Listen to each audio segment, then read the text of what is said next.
About half a mile southwest of Seward Park in Seattle sits a quaint, humble 5-acre park with a rather dark history.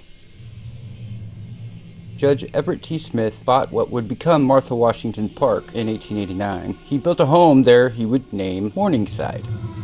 The land once belonged to the Duwamish tribe. They used the land for hunting, fishing, and burying their dead. Morningside's construction is said to have desecrated the native dead's resting place, forever cursing the grounds.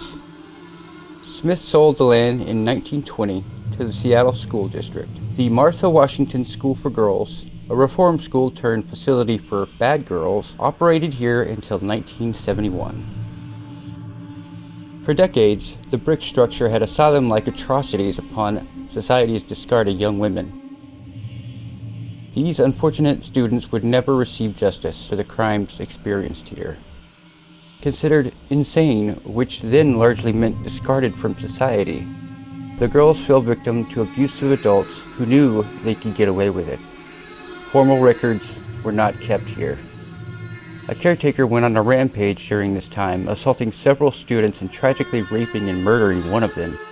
He then hung her from one of the trees that still stands on the property.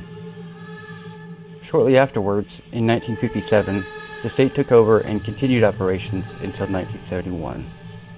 The brick structure was used for other purposes until being boarded up in 1983. For the next 6 years, the building sat vacant, attracting vagrants, graffiti artists, and, unfortunately, a local group of Satanists. This cult apparently performed rituals here, including animal sacrifices, and likely stirred up something darker than the native Duwamish spirits that were already reported to haunt this site, particularly near the waterfront. When locals caught wind of this, they demanded the city council take action, and in 1989 the building was demolished.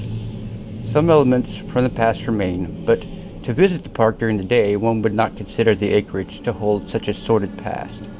At night, the park takes on a much eerier persona, with phantom footsteps, voices, most reported the ghost of a young girl in a translucent nightgown known to stalk passers-by from the nearby brush.